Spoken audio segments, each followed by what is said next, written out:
We have safely arrived, barely, on this Thursday, 12th day of June, 2025. I am Dan Kuntz. This is Wake Up Wenatchee Valley. It is breezy. Yeah, we're not done with the wind yet. We're done with the hot weather. We're going to be about 10 degrees cooler today than we were yesterday. We almost set a record yesterday. It was kind of a surprise. Got to 92 on Wednesday, a record high on June 11th, 93. So we broke a record Monday, tied a record Tuesday, almost did it again Wednesday, but the big cool down is already underway, although the winds are still going to be hanging around. All those forecast details are coming up. We just have one news story, but it's the big news story. They held a press conference yesterday on the steps of the Chelan County Courthouse to give everybody an update on the search for Travis Decker. It's been, 10 days now since this story originally broke. We'll have that in its entirety in the news block coming up here in just a couple minutes. Mariners had a lead last night that they couldn't hold against the Diamondbacks. The Apple Sox had a sizable lead that they could not hold either. We'll have that in the world of sports. In the back half of the program, Chuck Egner will be joining me. He's part of the committee that for the last 21 years, or last 21, this is the 21st Wenatchee River Bluegrass Festival. They didn't have one during the COVID years. 21 of these babies, yeah, they know what they're doing. Chuck Egner will be joining me in the back half of the program to wet your whistle. It is the Wenatchee River Bluegrass Festival is next Thursday, 1 week from today, through Sunday at the fairgrounds in the Expo Center in Cashmere. And it's Thursday.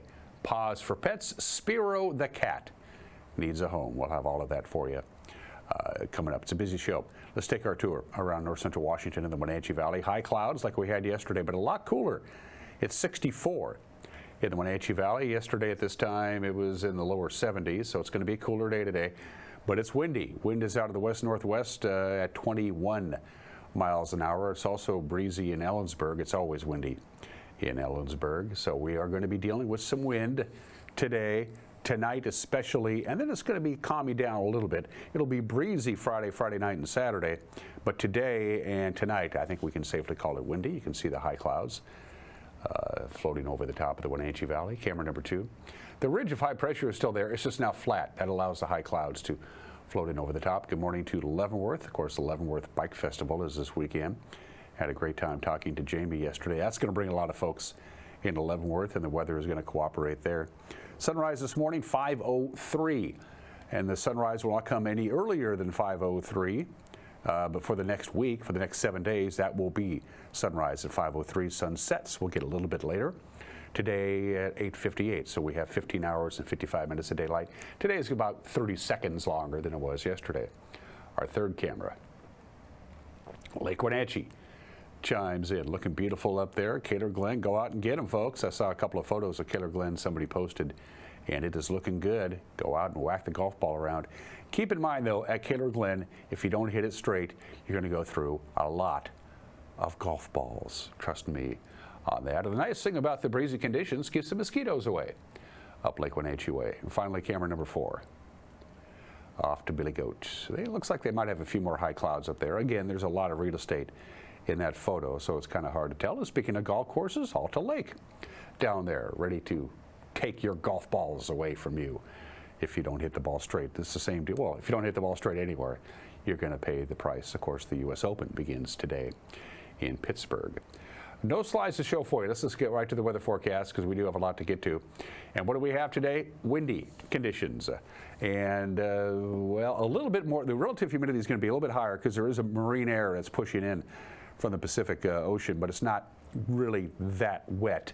It is going to give us some windy conditions, so we're going to have some wind gusts today. And the Waterville Plateau and any exposed area that already normally gets quite a bit of wind will get even more wind today. We're talking sustained winds pretty much all day today, right around 20 miles an hour. Gusts stronger than that at times. Clear tonight, breezy tonight. 54 for the overnight low. It'll be windy all night tonight.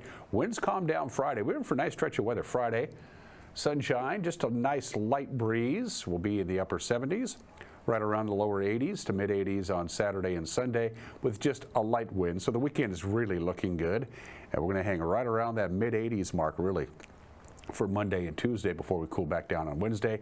Absolutely zero precipitation in the forecast at all, as in none. We need rain. We're way behind where we should be on measurable rainfall. That will continue. All right, that's a quick look at your weather forecast. When we come back, the press conference in its entirety regarding the search for Travis Decker. We will have that when we come back. You're watching Wake Up in Wenatchee Valley on the NCWLIFE channel.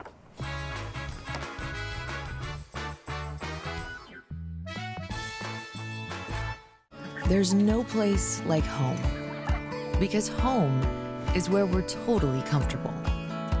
It's where we can be ourselves and let our guards down. It's where we make memories, and we're always imagining new ways to keep it totally comfortable. Carrier, total comfort, totally happy. Call Alpine Air Heating and Cooling today. Your comfort is their priority. Hi, I'm Amanda Walden with A. Walden Insurance Group. Medicare can be overwhelming, but you don't have to figure it out alone. I've been helping people understand their Medicare options for over a decade. Medicare isn't a one-size-fits-all. I'll help you understand your coverage options so you can feel confident in your decisions. Let's find the right Medicare plan for you. Call me today or come and see me at my office located on South Chelan Avenue in Wenatchee between the YMCA and the Social Security office. I look forward to meeting you soon. Tour Moses Lake just a gas tank away. With its abundance of outdoor activities, Moses Lake is a great place to visit. From fishing and boating to exploring the city's attractions, there is no shortage of things to do. Whether you're enjoying any one of the variety of restaurants with the family or an adventure-filled day with friends, Moses Lake has something for everyone. TourMosesLake.com and start your adventure today. Central Washington Water understands the power of healing waters. If part of your wellness routine includes hot heat from a sauna, Central Washington Water now carries indoor and outdoor infrared and hot rock saunas by Tilo. Research shows there are many health benefits to a cold plunge after a good workout or relaxing time in your sauna. Harness the power of water in a hot spring spa, plug-and-play spas, a Tilo sauna, or a cold plunge tub. Stop by Central Washington Water, your wellness experts.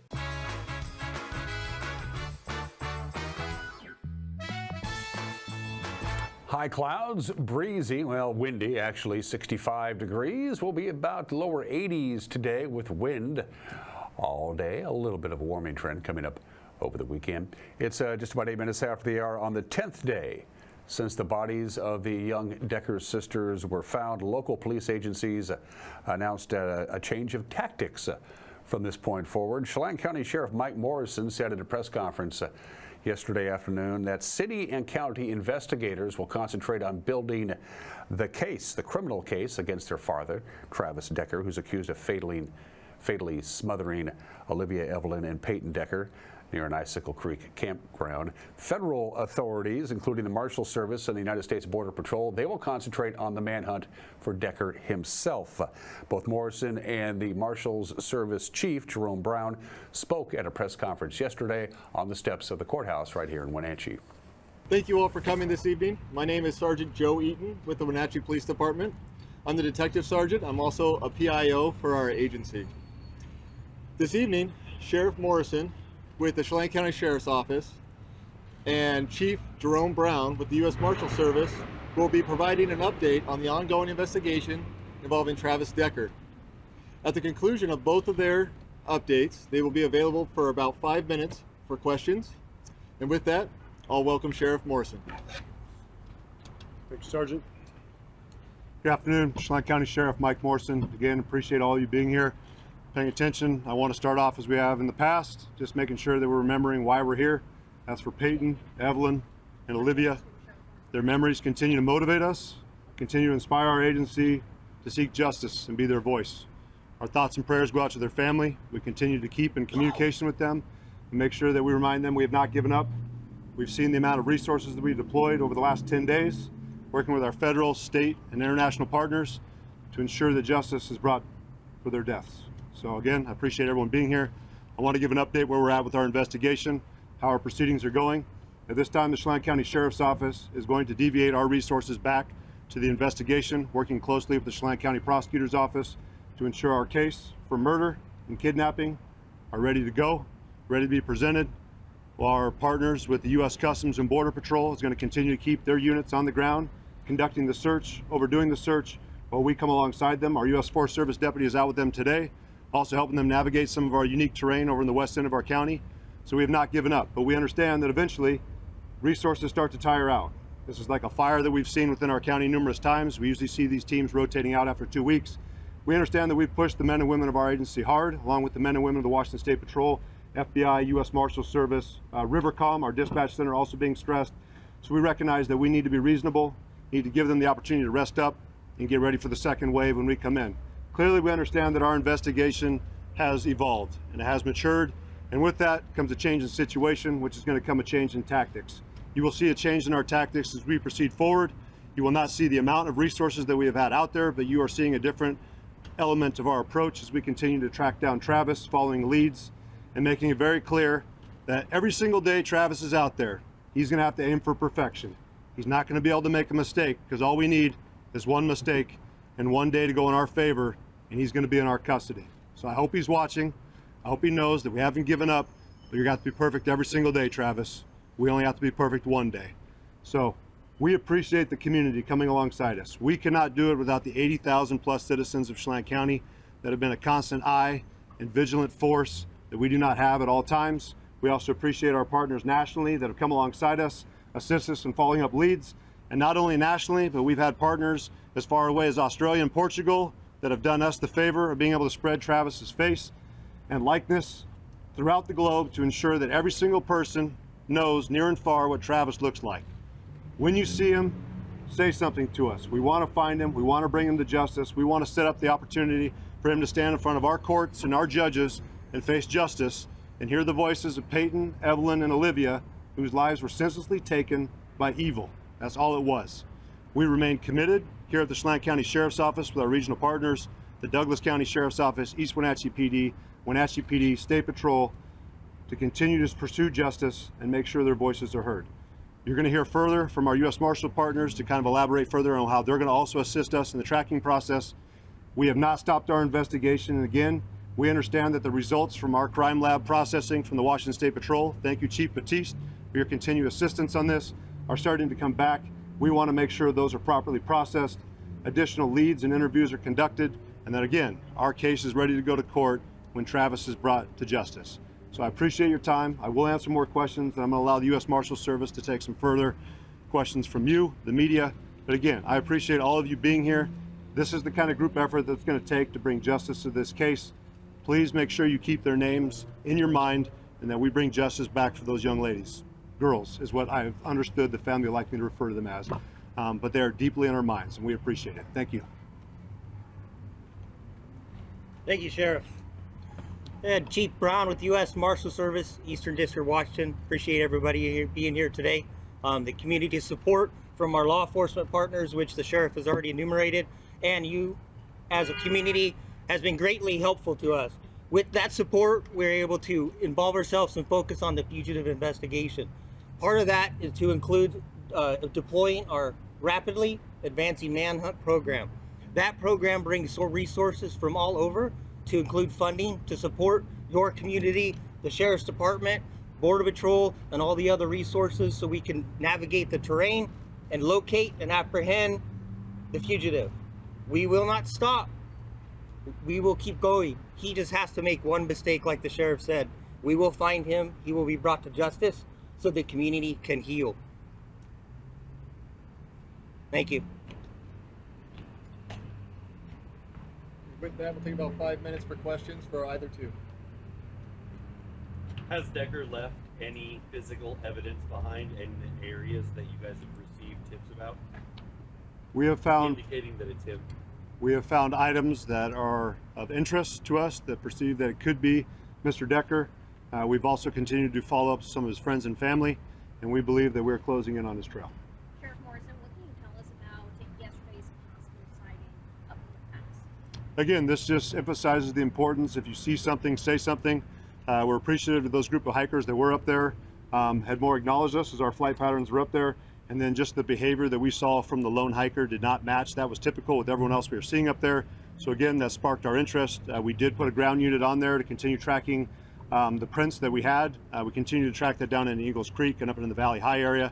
So again, we appreciate everyone, even on the back trails. You need to remain vigilant. And again, we encourage you not to approach the subject. He is still considered dangerous. But please, we need as much information and help from the public as we can get. As we've seen in the past with other manhunts, it is going to take a group effort in the community in order to bring this to conclusion. Today we saw a change from yesterday to today.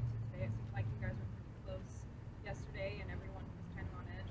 And I'm just wondering, what about those tactics changed today? It seems like you guys moved. No, our tactics have still continued. We still have a ground team on there. We have dogs out there that we're tracking leads. We're going through sightings. We're also doing trackings of what we have found with footprints. So nothing has changed from yesterday. We've just started to head in a different direction. So until that time, our ground units are still on the ground. We still have resources within the Chelan County Sheriff's Office pursuing that, and we'll continue to hunt. Yes, ma'am. Is there a concern that he could be going a different direction towards the Teanaway Trail, towards Clayella? Absolutely, and I've already been in contact with Kittitas County Sheriff Clay Myers this morning. We know that he has resources on the ground as well. There is nowhere that he's going to be able to go that we don't have units waiting for him. King County Sheriff's Office has already been here assisting us. Snohomish County, been in touch with Okanagan County. We have Douglas County Sheriffs in close contact. They have the Grant County Sheriff today. He is surrounded. Washington State knows who he is. We're going to continue to be in there, and he's got a lot of ground to cover. Eventually he's going to tire and he's going to make a mistake. How confident are you that lone hiker you guys spotted is Travis Decker? We feel pretty confident that it could be him, but again, we're not going to ever go out and say 100% until we have him in our grip. Sheriff Morrison, when the dogs find Decker, how does that process work after that? Again, Mr. Decker is going to be able to dictate how this ends. We've encouraged him time and time again to give up, do so peacefully. That's what we're aiming for. But again, Mr. Decker is going to be the one who's going to dictate how this ends. We do not just deploy dogs, just to deploy dogs. They're there to assist us in a tracking process and of course to protect the handlers. But he's going to be given the same professional courtesy as any other citizen within Washington State or the United States. We're going to follow de-escalation principles that are followed here in Washington State. We're going to communicate, we're going to do contact and cover, maintain our distance. Our intent is not to hurt or injure him. It is to bring him to justice and make sure that he's in good shape so he can face the trial. Are there anything as far as motive goes? Nope. And again, I've said it before, I don't think the motive would even matter. As far as we see it, 3 young girls have been killed. I don't think the motive is going to matter. Are there any updated pictures of Decker since the manhunt begun, or any game camera footage or anchors? We're continuing to reach out and talk to different residents throughout the Valley High and the Ingalls Creek area to see if they do have any cameras mounted at their house. Again, the most recent photos we had is what we've shared, and that was a couple days before he went off grid and of course was last seen up the icicle. Have there been any found supply caches, reported burglaries, and why do you think Decker is now armed? I don't think any information is put out that he's armed, but I mean, I certainly feel that he is dangerous. If any of you remember the search that we had about 1.5 years, 2 years ago in Kittitas County, we recognized that subject was raiding campgrounds. He had broken into the Liberty grocery store. So again, if you're out there and you notice that you have a vacation home out there or a campsite, we want you to keep track of your supplies, of your cabins. If you do have things that are missing, even if it's minor items. In that case, in the previous manhunt, we do know they were just taking a couple items out of coolers, but it was those campers that were attentive and realizing how many supplies they had. This could be a way that he could continue his path out there. What's the biggest challenge right now for you guys? Terrain.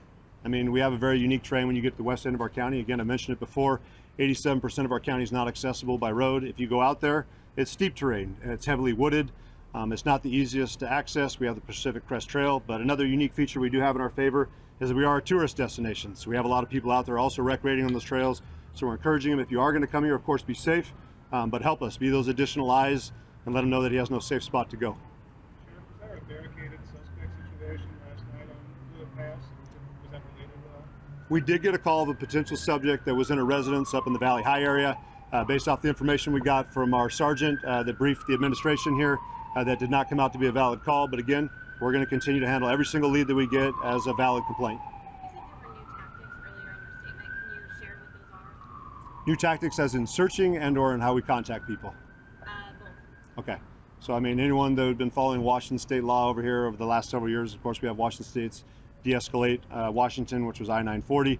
And of course, it's just how we contact. I mean, we're going to control our pace when we're out there. We're working on contact and cover officers. We've invested heavily, thanks to our county commissioners and other federal partners, with less lethal tools. Again, we're not looking to injure anybody. We just want to take the subject into custody and make sure he stands trial. I know there's state, local, and federal agencies. Are you guys working with Canadian agencies? Are you talking about which partners we have? Sorry, getting a little bit of background. Yeah. Okay. Are you guys working with any Canadian agencies? I did have contact today with some enforcement agents up in Canada. We continue to work with our prosecutor's office on that front. But again, we've appreciated all the assistance we've had internationally and nationally assisting us. I mean, we're a medium-sized agency, and we recognize without the support of our partners federally, state, and locally, we certainly would have a unique challenge that I don't think we'd be able to take on by ourselves. So we're thankful for that. One more question, please. One more. Reopening Icicle Road. Icicle Road was already opened back up. I know the U.S. Forest Service, who's also been one of our partners we've been communicating with, has put out in their press releases that the Enchantments is open again. Again, we'd encourage people to be cautious when they're out there. It is a very wide open terrain, and now you have the potential of a subject who is perceived to be dangerous out there as well that's unaccounted for. So come prepared and know that if there's lots of other places here in Washington State you could recreate. Of course, we want you to come here and visit Chelan County, but if you do so, please be careful. We appreciate it. Thank you for your time. And we will have any developments on the search for Travis Decker tonight at 5 o'clock, 6 o'clock, and 10 o'clock, and any other thing that makes news tonight with the evening news at 5 o'clock, 6 o'clock, and 10 o'clock. Also available online by going to our website, NCWLIFE.com. We'll put a link in our Facebook page. It'll be in our YouTube page, the evening news. And if you have a news tip, give us a call. Or better yet, send us an email, news@NCWLIFE.com. Mariners blow a small lead. Apple Sox blow a big lead. Sports is next. You're watching Wake Up Wenatchee Valley on the NCWLIFE channel.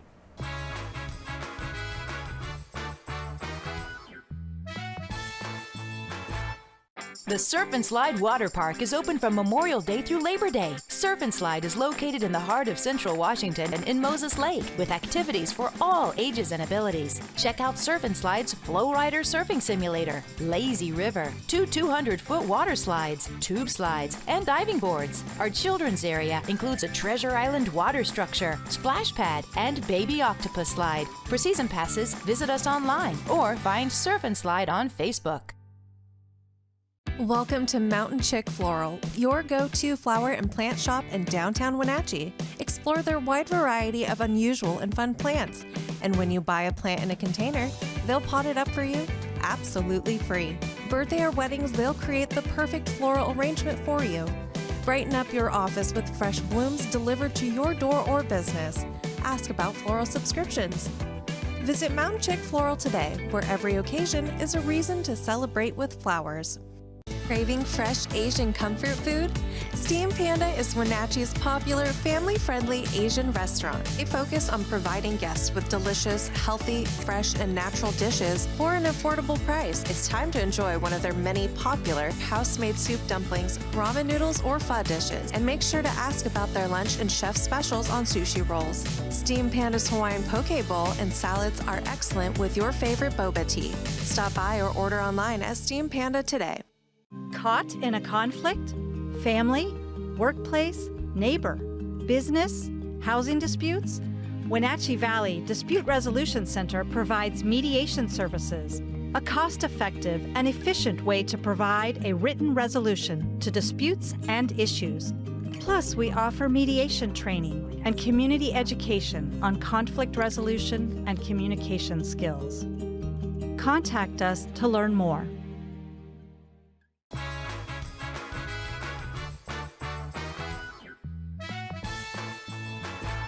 In sports, the Mariners got out to a 2-0 lead on Arizona, and then came the 6th inning, and by the time it was over, they didn't have a 2-0 lead anymore. Diamondbacks sweep the Mariners. Jorge Polanco put Seattle on the board in the first. Donovan Solano hit his first home run of the season. That put the Mariners up 2-0.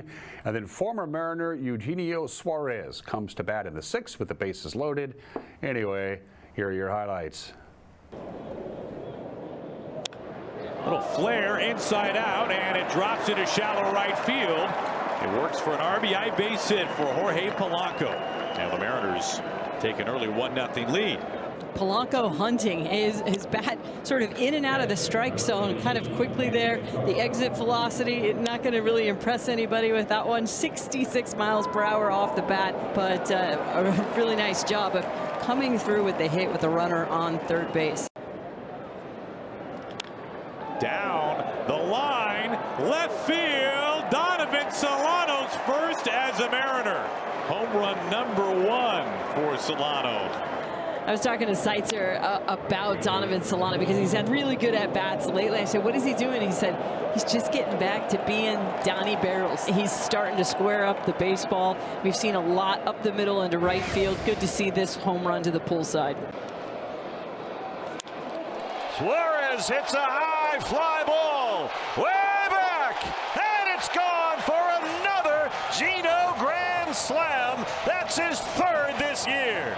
We know it's Gino, and it's 4-2. He homered twice against his former club in Cincinnati, and now a big one. The former Mariner gives the Diamondbacks the lead. 8th career grand slam and his third this year. Pavin hits one high in the air. It's going to back up more all the way to the wall, and it's gone. The Bats have come alive in the 6th, and it's 5-2. Number 5 for Pavin. His first home run since April 22nd. Now the drought is over. Oh, my. Got an off-speed pitch inside part of the plate, mid-thighs. Yeah, Dylan Moore went back on that ball like he might have a play on it, but easily clears the wall out there. 2-2. Got him. Diamondbacks get the 3-game sweep. They get back to 500 on the year. Oh, what a good series. And a big part of this series, or the success for the Diamondbacks in this series, was controlling the Major League home run leader, Cal Raleigh. He was 2 for 13 in this series with 2 singles. Needless to say, manager Dan Wilson was a little disappointed. It was a 1-5 road trip, but he said his team will fight back. Yeah, rough way to lose it today. Rough stretch for sure. This has been a tough one. Time to regroup. Take a day tomorrow and be ready to come back Friday back at home. This is a team, as we've said before, has been resilient. They do what they have to do to bounce back, and that's what we're going to have to do starting on Friday.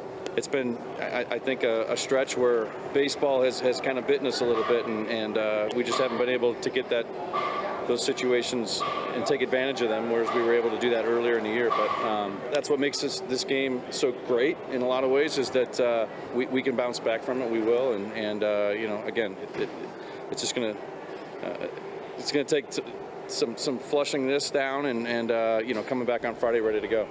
Mariners have the day off today. They need it. They got the Guardians coming to town this weekend. First pitch tomorrow at 7:10. Seattle's loss combined with the Angels' win over the A's puts the Mariners and the Angels now tied for second. They're both 4 games behind Houston. The Astros beat the White Sox. The Twins got by the Rangers. Well, things look good for the Apple Sox last night. They built a 6-0 lead early, but Kamloops would have the last say. Eric Granstrom and Brandon Schmitten had the call on the NCWLIFE channel. Ooh, this is a hard hit ball. That's going to bounce and almost get away from the right fielder. Rounding third, heading for home, and scoring on the RBI single is Noah Fields. Apple Sox up 1-0. Well, minor leagues today they didn't go to all electric. I don't ball believe strikes. So. Pitch here is ball 4, so another run's going to score for the Apple Sox. Quincy Marlboro give him an RBI on the bases loaded walk. 3-2 pitch again on the way to Henry Hinkle, and it's hitting the center field for a base hit. 1 run's going to score for sure. Rounding third, they're going to try to score 2. Here comes the throw. It's cut off. No throw home. 2-run score. Hinkle puts the Apple Sox up 4-0 so far, and responsible for those behind him on the base pass. This pitch swung on, a hit hard to the left field, and that's going to go over the left fielder's head. Rounding third and heading for home is Marlboro, right behind him and holding at third base. No, they're going to wave him home. Here comes the throw. The slide is safe. 2-2 count to Hall. Runner at third, and the pitch swung on, and this is going to drive in the first run for Kamloops on a base hit to right field, and Brady Bean misplays it again out there. Pitch on the way. Swung on and grounded to the left side, and that's going to go off the third baseman's glove and going to go trickling into foul territory. Everybody's running, everybody's scoring here. Here comes the throw home, and it is going to be in time. Got him. They got him.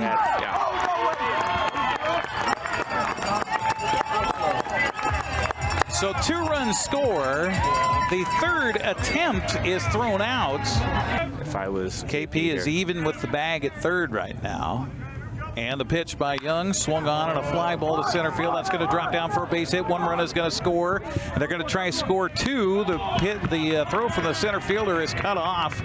by the first baseman at the mound. So 2 runs are in on the 2-run single by Drew Schmidt, reaching down for the first pitch that came to him and drilling it right to center field. It is a 1-run ball game. Joe Skyleman in relief, trying to shut it down here. Pitch on the way, swung on, and a fly ball to right field. That's going to get out for a base hit. Runner from third is going to try to score. The throw is dropped by the cutoff man, and the run will score. The game is tied at 6-6. So struck out 3 times. This pitch swung on, and that's going to drop in for a base hit. That's going to score 2 runs, and the ball gets past the center fielder momentarily, and Kamloops is up 2 runs here in the 10th inning, 8-6. When we first started out the game, they were swinging at a ton of pitches and swinging and striking out maybe, but another run's going to score on an RBI. Brady Bean whips that ball home, but it was up the third baseline. And so now 3 runs are in here in the 10th. Our production assistant, my lovely and talented, much better half, Marion Granstrom. Thank you, Marion. I know she's would love to sharp things in her eyes right now. Pitch here swung on, and this could be the final out. It's a sky-high fly ball to center field, and that'll be it. And how about Kamloops? They come all the way back here and knock out the Apple Sox by a final of 9-6. So Wenatchee loses. The rubber game of the 3-game series is tonight at 6:35. And real quickly to the scoreboard for the West Coast League. Bellingham is now in first place all alone in the North because they beat Bend 8-5, and the Apple Sox lost. And those are just some of the games that people are playing. Happy Red Roses Day today. It's National Red Roses Day. And that's pretty much all I got for you. So send me some red roses. I prefer chocolates. Let's move on to today in history. 86 years ago today, the Baseball Hall of Fame opens in Cooperstown, New York. Pictured upper left to right is Honus Wagner, Grover Cleveland Alexander, Tris Speaker, Napoleon Lajoie, George Sisler, and Walter Johnson. Front row, Eddie Collins, Babe Ruth, Connie Mack, and Cy Young. Ty Cobb was there too. He just didn't want to get his picture taken. And on that very same day in Kansas City, Lou Gehrig played his final game of baseball.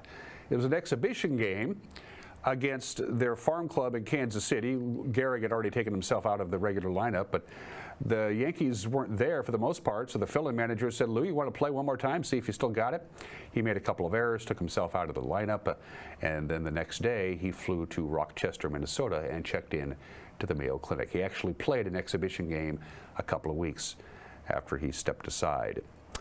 83 years ago today was Anne Frank's 13th birthday. A couple of days before, she and her father were walking through the streets. She saw that.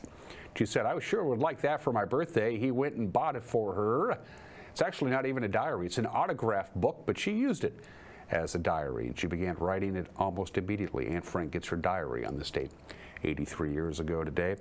We look back with incredulity now, but believe it or not, until this date, 1967, interracial marriage was against the law in Virginia, Louisiana, Mississippi, Alabama, Texas, Oklahoma, Missouri, North Carolina, Florida, Kentucky, Delaware, Arkansas, South Carolina, and Tennessee. That came to an end on this date in 1967 when the United States Supreme Court unanimously ruled in Loving v. Virginia that all state laws which prohibit interracial marriage were unconstitutional. And happy birthday to interleague play. 28 years ago today, after 126 years of the National League and the American League not playing each other, the Giants beat the Rangers 4-3. Interleague play is here. Let's do some birthdays. We always do presidents. He was born 101 years ago today. The 41st president of the United States, George Herbert Walker Bush. The second president to be the father of another president. The last president to serve in combat during wartime, and he actually considered picking Clint Eastwood as his vice presidential running mate in 1988. He didn't. He picked Dan Quayle instead. George H.W. Bush, born 101 years ago today, and as we already mentioned, Anne Frank, born in this state in 1929. We know that she died in 1945. The exact date of her death is unknown. Mike Minotti's got an opinion coming up. My conversation with Chuck Egner is coming up as well, plus Pause for Pets. But we want to thank Alpine Air for heat and air call Alpine Air. They are our platinum sponsor. Mike McNaughty, Chuck Egner for the Wenatchee River Bluegrass Festival, and Pause for Pets coming up. You're watching Wake Up Wenatchee Valley on the NCWLIFE channel.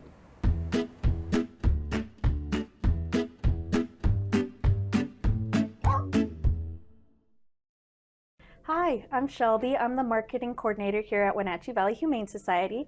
Today, our pet of the week is Sparrow. Sparrow is a male 9-year-old tabby.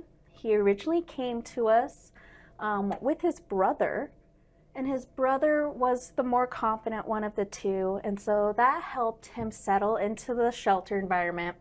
But then soon after, his brother was adopted, so now it's Sparrow's turn to find his forever home. Sparrow is an extremely affectionate guy. He loves his head scratches, as you can see. Oh yes, he loves cat grass. He loves pets. He likes to play sometimes. Ooh, there you go, honey. Bonk. He's a very easygoing, chill guy. He already has a history of living at homes with other cats. I don't believe we have info on how he is with dogs in home, but if you do it nice and slow, I'm sure that they can learn to love each other. Sparrow likes to spend a lot of time just hanging out. He'd be just a great lap cat. He's very easy to get along with. Overall, I think Sparrow would make an amazing family cat. Since Sparrow has had his brother been adopted, he was really shy and fearful because of that, because he's 9. He grew up with his brother his whole life. So it took him a while to decompress and get used to just all the sights and people and noises that the shelter has, but he's really settled in really well. He has great kennel presence, so people who come by, he's always ready and happy to say hello. He's very eager to greet everybody and give them kisses and hugs. Also, Sparrow's adoption fee has been covered by a donor, so he really is truly take-home ready. If you want to meet Sparrow, we are closed on Wednesdays, but you can come by Thursday through Tuesday. We are open 12:30 to 6 p.m. Sparrow would love to meet you and probably get in some pets while he's at it. Give them a call at 509-662-9577 or visit their website at wenatcheehumane.org.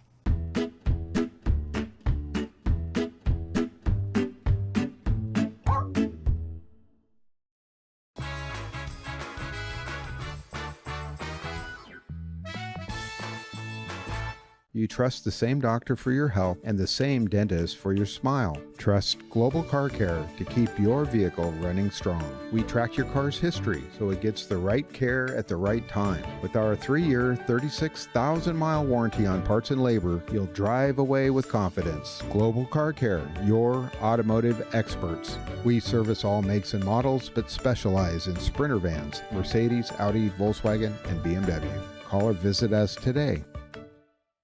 Les Schwab changed the tire game more than 70 years ago. Today, we still believe you should get more from less. Like more hustle, less hassle. More of the best service around, less of the runaround. Because we include America's best tire warranty in every tire we sell. So you get more unbeatable warranty, less charging you extra. It's why we're more than proud to say, you get more from less. Hey there folks, Blueberry Carrie here to invite you on out to experience Blueberry Hills. Of course, the food is fabulous, like our cheese splints, our famous French dip, our legendary Eggs Benedict, and unforgettable burgers. But we're more than just great food. People come from all over the world to experience what's been called one of the best destination restaurants in the Pacific Northwest. So come on out and see what all the fuss is about. Blueberry Hills in Manson. It's where the world is coming to.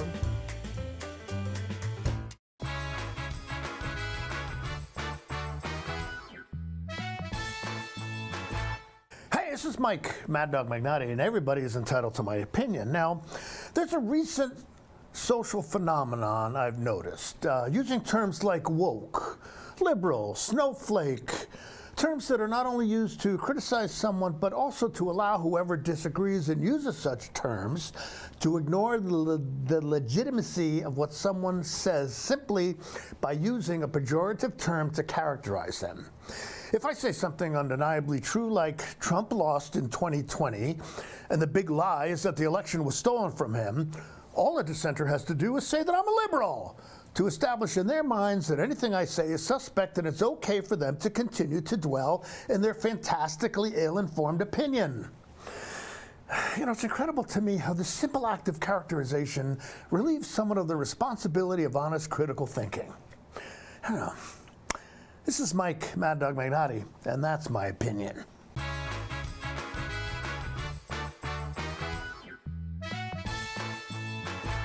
Welcome to the summer of good. Good people, good taste, good vibes, and good, well, everything. When you're ready for some old-fashioned good, Abby's is your place. We've been celebrating summers around the P&W for over 60 years. At Abby's, good is a legendary tradition.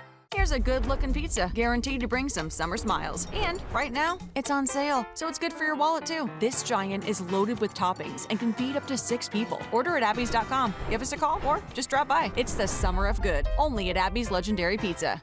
Ah, the joys of sitting in traffic, burning gas, donating your paycheck to parking enforcement. Or you could join us this June for Ride Transit Month. On Link, you ride for free, anytime, anywhere. Plus, Link's electric buses run on clean local hydropower. Thanks, Columbia River. So while you're saving some cash, you're also saving a planet. So hop on board Link for Ride Transit Month. Stress-free, wallet-friendly, eco-smart.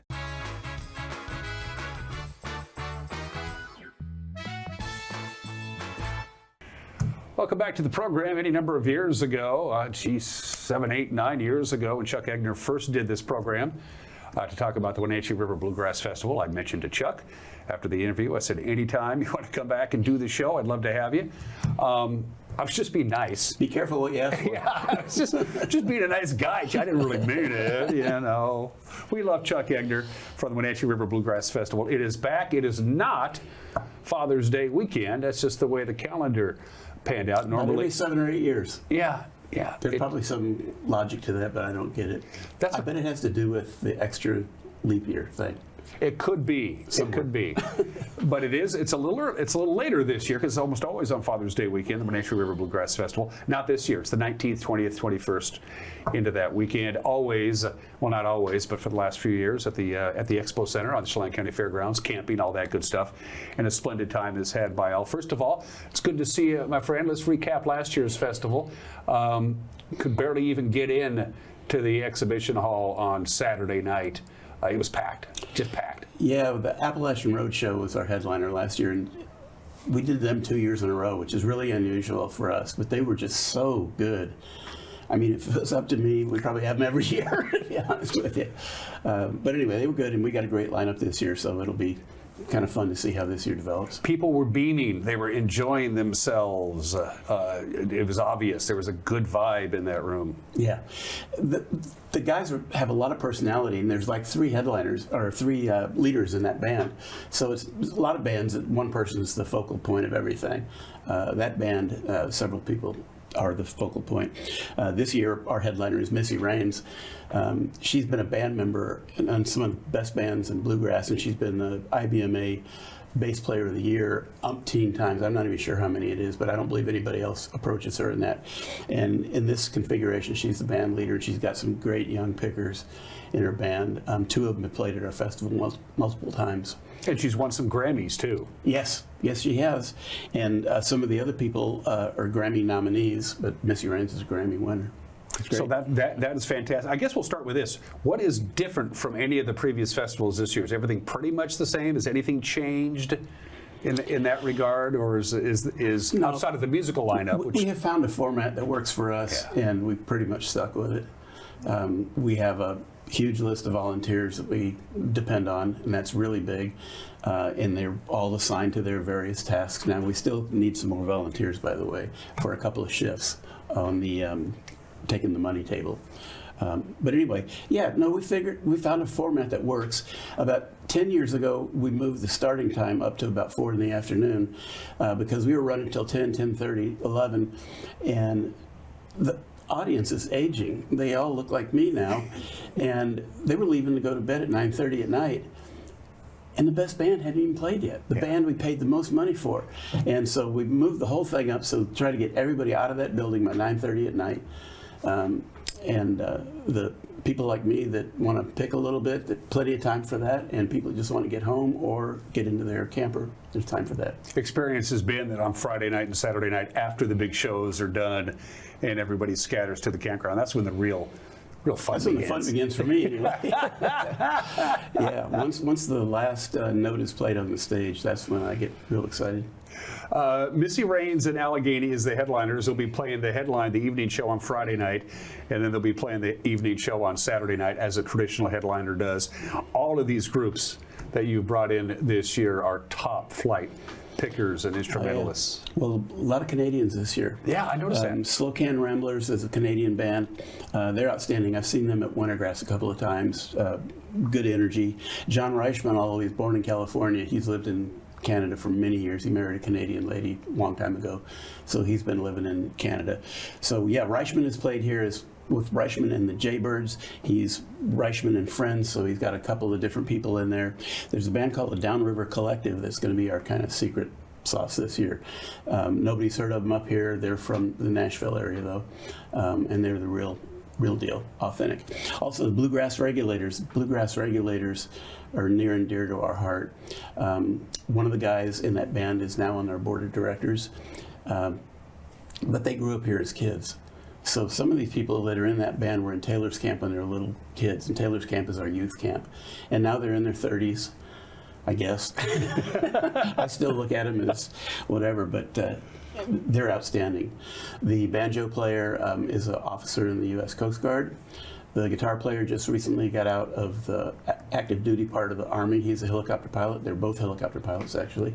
One in the Army, one in the Coast Guard. And anyway, they're a really good band.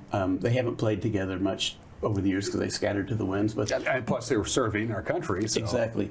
But they get together at Wintergrass, so there'll be 3 or 4 days and nights of picking there. But they'll be really good. That'll be exciting. And they'll be some of the key people involved in instructing the Taylor's Camp program on Saturday. Taylor's Camp is, for those of you who don't know, Taylor was a bluegrass aficionado, passed away, I don't want to say young, but well, he was killed in Afghanistan. Right. So, he was a Marine. And he was the inspiration for these workshops for the kids to learn an instrument that they might like, and they get taught by the pros. Yeah, and like I said, most of the instructors were kids in that same program, and we're hoping to keep that rolling. Speaking of kids and keeping that rolling, your committee of long standing, they've been putting this on forever. This is the 21st annual Wenatchee River Bluegrass Festival. You have freely admitted that you're getting to the point where this is just kind of just a lot of work for you. You needed some new young blood on your board, and you got it to keep the momentum going, and that's really the key, isn't it? It really is. One of our members who's young is in Nashville. Another one of our members who grew up here moved to Nashville for several years and has now moved back. So we're real happy about that. And he's the one that runs Taylor's Camp, Jake Monroe. We're really happy to have him back. He's an architect, and so he's in the Northwest again. And then Jake Dewhurst is on the board now, and he was one of the guys that's in the Bluegrass Regulators. And having a connection in Nashville, Music City, USA, where a lot of the bluegrass bands are based, that gives you a bit of an edge when it comes to booking bands, because you got somebody right there who can say, hey Chuck, these folks are good, let's get them. Right. You never heard of these guys, we know that, but trust me, that's the kind of call we get. And I mean, there's so many good pickers in Nashville, it's just unbelievable. And it helps that this has built up to a reputation for a lot of acts. They have to go out and they tour, and if you want to have them come to your arena, to perform their music and to do it so well, they have to be in the general geographical area of that. They're on tour. They're going to Spokane, the Wenatchee.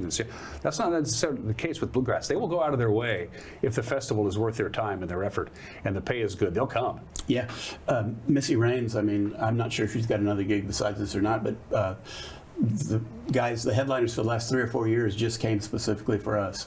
Of course, they cost us a lot too. I have to tell you, they cost us a lot. But we have a good donor base. Yeah, and you're obviously making your nut, or you wouldn't be doing this. Yeah. We're in the position finally. Well, we have been for a while, to where if the if COVID happened, let's say, and we lost 2 years, and we had to pay some of the bands, we didn't have to pay the bands, but we did anyway. We paid them all deposits from the COVID year. But we're still in good shape. We had, we operated like an old miser. We try to keep as much of the money as possible, and our treasurer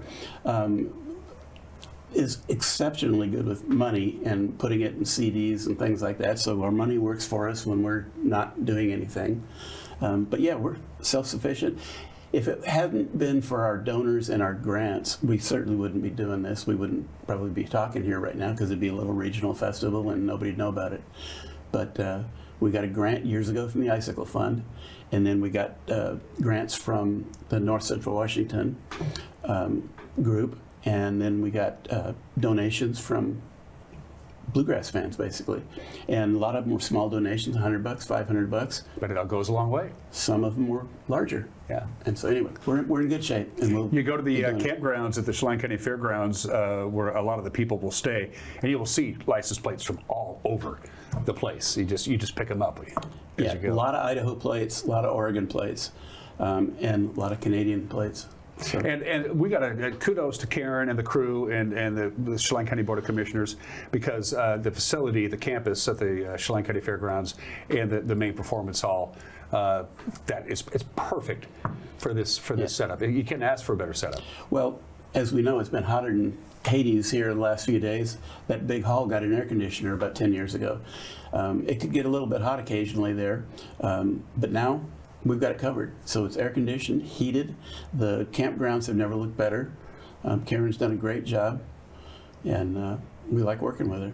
Yep. For the locals, it's great. You hop in your car, you go up there, and you fork over your bucks, and you enjoy it. And for the out-of-towners, they get full hookups for their trailers and campers and stuff. Yeah, I've got in the habit of doing something every year, Friday night and Saturday night, and that is that at about 8 o'clock at night, I walk out of the big hall there, and I walk out and I look at the overflow parking, which is where the locals park. And when I look at that, I can tell how we're doing. And the last 3, 4, or 5 years, not including COVID years, that parking lot has been jammed at 8 o'clock at night. And when that parking lot's jammed, it's good news for us. Yeah, and good news for the local economy. Absolutely. These people are here and spending. You probably don't even have any idea what the impact is, do you? Well, we heard something 2 weeks ago I heard it for the first time, that the local grocery store, I don't know if I'm allowed to say their name, but the Kashmir grocery store, their biggest weekend of the year is our weekend. That makes sense. Yeah, that's not a coincidence. that makes sense. We won't name the local grocery store because Chuck said we wouldn't name them. But it's Martin's Market, just in case you want to know. Martin's Marketplace in Kashmir. Yes. By the way. Just out of curiosity, I was thinking about this a few hours ago when I realized I was going to interview you. You love to play for pleasure. You enjoy it. It's something that touches you like music should do. It touches you in a way that no other artistic endeavor can touch you. When you want to listen to bluegrass just for entertainment, not playing it, just listening to, who do you listen to? Who do you like to listen to for for general enjoyment of the music? Third Time Out, and we've had them here one time a number of years ago. They've won the Vocal Group of the Year award umpteen times. Love listening to them. Appalachian Roadshow, who we've had here twice, I like to listen to them. Tony Rice passed away a few years ago, but he was most people would say the greatest guitar player ever. Billy Strings may get that title eventually, may already have it actually, but I love listening to Tony Rice. I forget how many albums he has. He did a lot. When I had the record store, I sold a lot of Tony Rice. Yeah, and so I still listen to him, and I mean some of his best albums were 35 years ago. Yeah. But yeah, I like listening to that. There's a Sirius Satellite has a bluegrass station 24 hours a day, bluegrass, no commercials. So I listen to that quite a bit.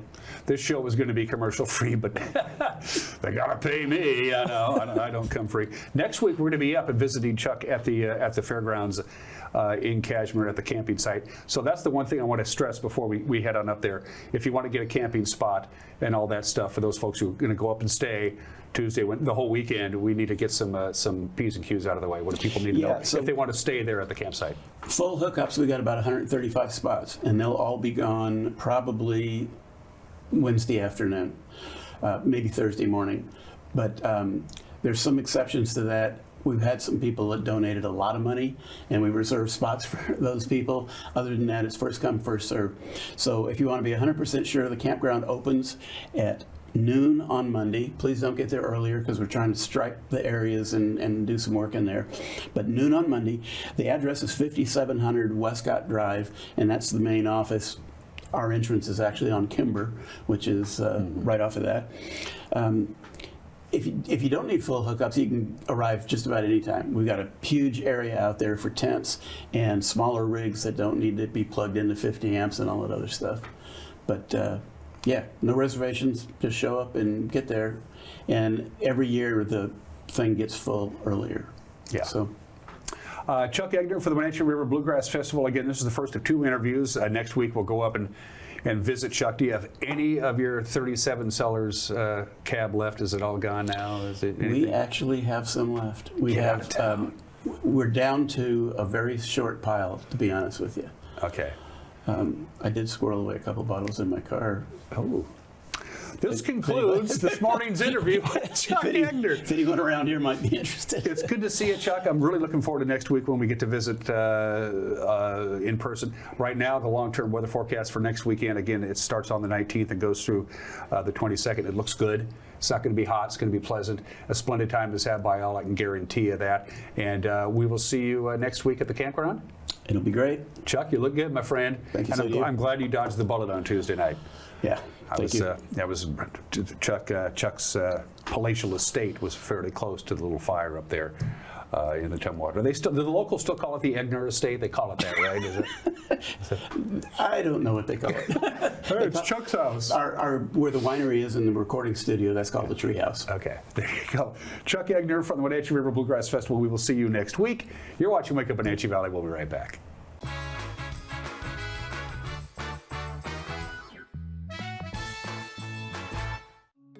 Welcome to the Gilded Lily home, where something extraordinary is waiting for you.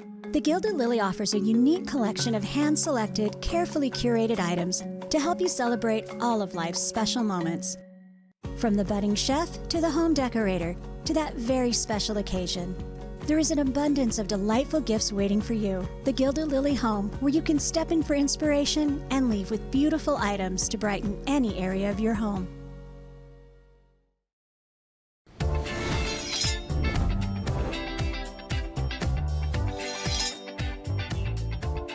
I'm Jen Mueller. Watch for my show, I Cook, You Measure on NCWLIFE. It's part cooking instruction, part entertainment, and all about connecting over food and wine with your favorite Northwest athletes. Watch I Cook, You Measure with Jen Mueller Mondays at 1, Wednesdays at 2, Fridays at 11 a.m., and Saturday and Sundays at 10:30 p.m. right here on the NCWLIFE channel.